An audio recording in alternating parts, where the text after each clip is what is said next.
おいてめえ、ぶつかっといて何スカとこいてんだよ。ちゃんと謝れっつんだよ。土下座しろ、土下座。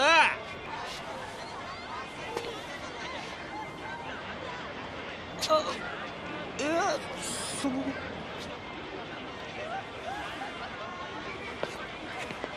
どうもすみませんでした。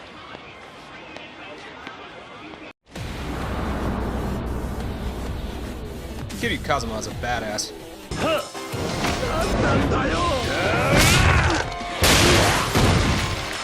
I mean, that is badass, but I was thinking more along the lines of this.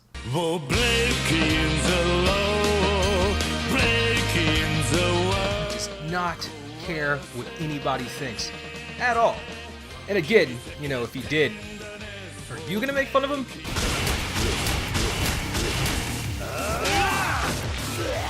Oof. And Yakuza the game series doesn't seem to care either. I mean, in the 13 years the series has been around, it stayed essentially the same game. I mean, most franchises would have rebooted or completely shifted their focus by now. Yakuza just doesn't. It's just itself, and it's proud, and it's living its best life, and I love it for that. And I also love it because there's a lot of food in it, and that makes my job way easier. And one of the foods that's in every single version of Yakuza is this, Katsudon, which is fried pork cutlet on rice with egg, and it's delicious. We're gonna make it today, but in the spirit of Yakuza, in the spirit of doing your own thing, I'm gonna do my own thing. To a beloved Japanese comfort food that's adored by the entire country. This is gonna go great. Hi, I'm Ned, welcome to Ned Bytes. Today we are making Katsudon from Yakuza. But first we have to let Kazama finish his set, because he is extremely violent.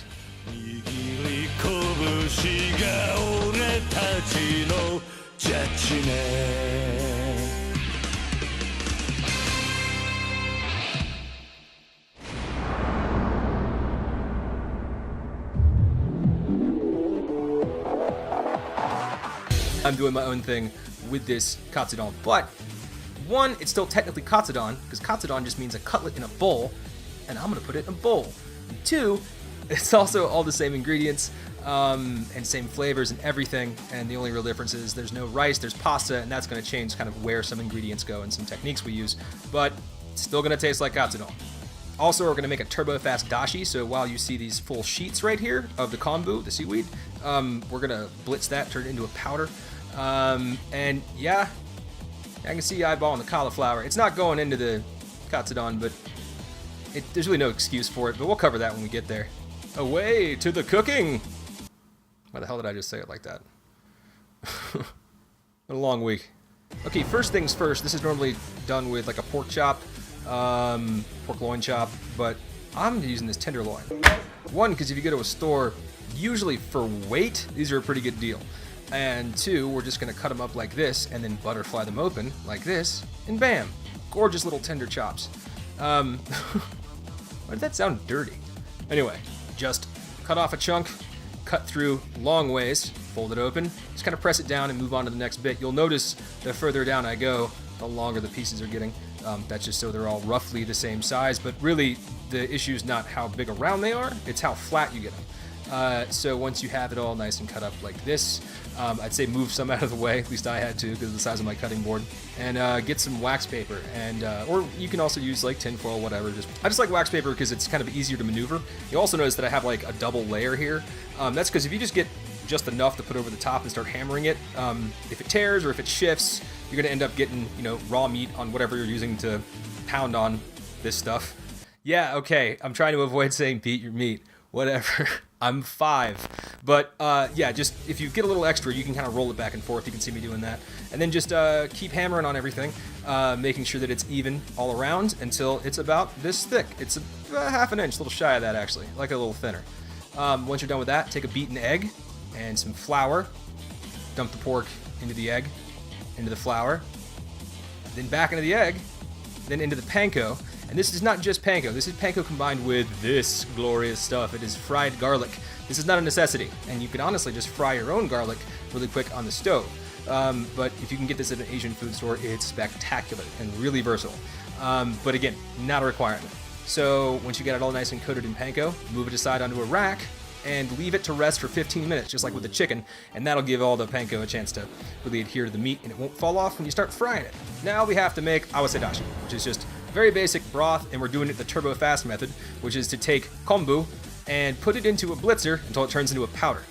Just zap it for as long as necessary until it looks about like this. Then we're gonna add it into some water with a little bit of bonito flakes, fish flake. If you can't find that, like the konbu should be pretty easy to find at a grocery store, but if you can't find bonito flake, you can use a teeny bit of fish sauce. It won't be quite the same thing, but it should work. If you wanted to use this broth by itself, you totally could. I would say reduce it by half and then put it through a strainer to get all the little bits of konbu out.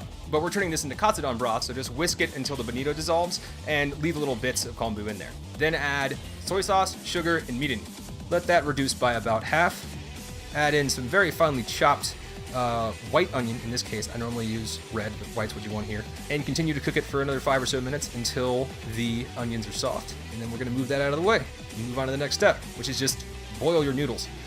Read the instructions on the box. They vary, but as soon as they're cooked, cool them off with cold water, put them aside too, and beat an egg in a separate bowl. Then return your stock to the stove, get the heat back up, drop in the noodles, let it come back up to a boil, reduce the heat, and cook it until it looks like this.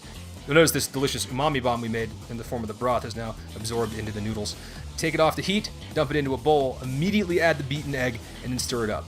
And this is pretty much just a carbonara technique, but it's, a way to get all that flavor that's normally in katsudon into this noodle base. And once it cools, it's going to be a little bit thicker, so there's not all this liquid on top of your nice crispy pork. Speaking of which, probably time to fry that stuff. And this could not be simpler. Put it on medium heat, let the oil come up, and because they're so thin, this gets a little more idiot-proof. You don't have to worry so much about, I'm not calling you an idiot, but it gets a little easier. You don't have to worry about it burning. By the time the outside is cooked, the inside will probably be cooked too, but just be sure to check and be safe. And as always, you can take a small piece and use, as long as it's the same thickness as everything else, use it as a test piece to get a rough idea of how long it's going to take on your stove. As soon as you have that, take it off, cut it up, put it on your delicious, delicious noodles, and there you go. That's Ned's version of katsudon. And it is a pork cutlet in a bowl, so it's still technically katsudon. Please don't murder me, Yakuza foodies, which I'm sure exist. Fuck up a bechamel that cut a finger off? My God. No! Okay, and then this is the cauliflower. This is apropos of nothing, other than the fact that last week I had to get rid of some cauliflower, and I happened to make tonkatsu, and this tastes pretty good with it. Also, at this point, I don't even think I'm allowed to do one of these videos without putting butter and cheese into it, which, seems to be my lot in life, to slowly murder everyone nice enough to watch my videos. But for some reason, this just totally works. And, the argument could be made, if you're having just the tonkatsu, that they serve that with sliced cabbage. Cauliflower is a cabbage. It's in the cabbage family. So,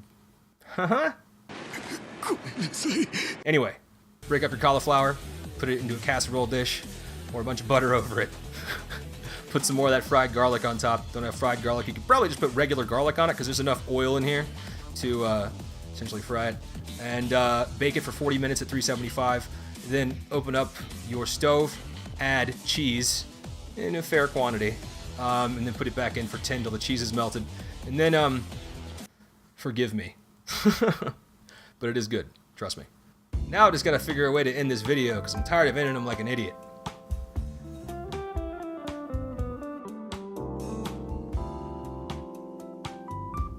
Good job, me.